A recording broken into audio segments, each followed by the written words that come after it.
Once there was a man who had a lot of friends and a lot of opinions.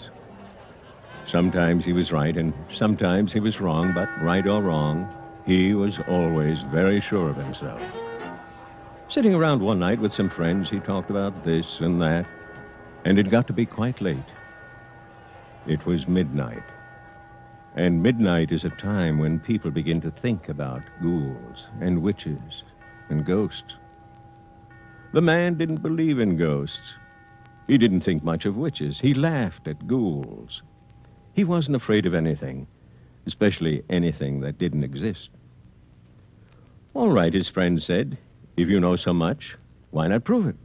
All right, the man said, I'll prove it. Just tell me how. Well, one of the man's friends said, I happen to know about a haunted house. And if you've got the nerve, how about sleeping there for just one night?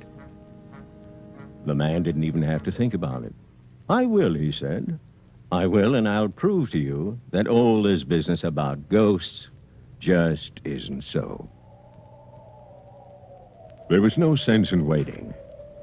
They decided that night was just the night. When it comes to ghosts, any dark, windy night will do. Any dark, windy, rainy, thundery night will do very well.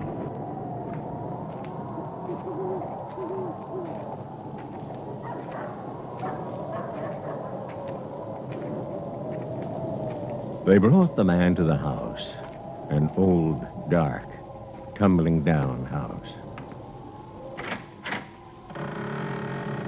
They opened the front door.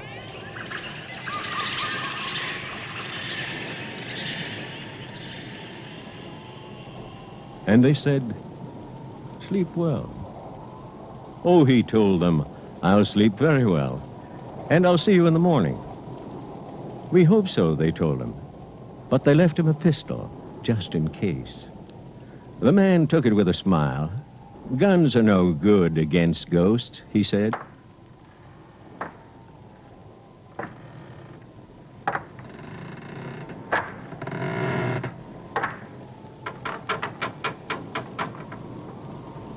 Now, the man knew enough to understand what all the sounds around him were all about.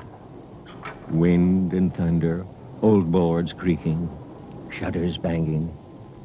And if this was a haunted house, well, he was in for a good night's rest. He looked around for a room. He was tired. It was very late. He found a bedroom and an old bed. He closed the shutters, pulled down the covers, put the pistol under his pillow, and, humming to himself, got ready for bed. In spite of the wind and the rain, it was a warm night. The sounds kept the man awake, and he tossed and turned, and, in spite of himself, he waited for ghosts. But there was nothing.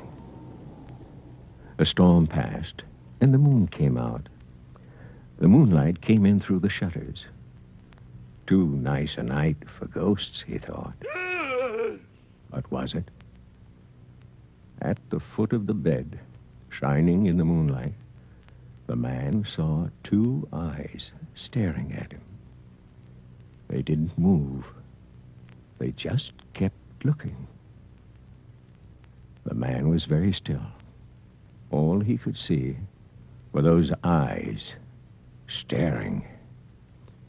Carefully, he reached out, and his hand found the pistol. Ghost, or whatever it was, he was going to find out. He was frightened, and the eyes kept staring. Quietly, very quietly, he raised the pistol. Carefully, very carefully, he aimed at those eyes. Holding his breath, and the eyes stopped staring. The poor, scared man, seeing the moonlight reflected from his toenails, shot off his own big toe.